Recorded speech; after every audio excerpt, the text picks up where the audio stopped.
ji partiyên cudatir e îroj tekoşîna Kurdan ku didin jiye din cudatir e çimkî cara yekem e ku di partiyekê de tenê Kurd cih nagirin dostên Kurdan jî cih digirin.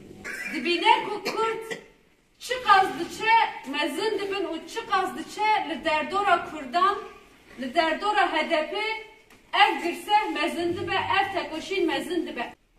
Ji ber vê ki ew qas erişê HDP dikin. Çünkü HDP qesra wan dihejîne. HDP ew hêviyê dide gelan ku de ew qes ser û birê hevdû bibe. Ev desthilatdar dê ser û gunê hevdû bibe. Di hilbijartinên heremî de ev ceribandin çêbûn.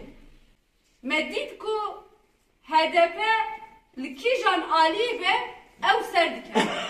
Îroj bi girtina HDP ew jî dizanin ku de ev tekoşîn bi dawî nebe. Ew jî dizanin ku ev ısrara siyaseta demokratîk de bi dawî nebe.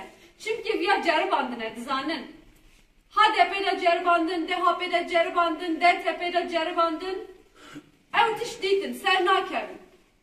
Lê çi dixwazin bi girtina HDP em ê careke din gelê Kurd bi tenê bihêvin. Bila dostên wan li ba wan nîn bibin. Ev bi vê fikrê îroj êrişê HDP dikin. Ev tekoşîn dê bidome. Çi dibe bila bibe. Kurd dê bi dostê xwe re vê tekoşînê heta dawiyê dê bimeşînin. Bîst û dudoyê çileyê ev mîtîngek dar dikin. Dora Amedê ye. Amed her tim gotina dawî dibêje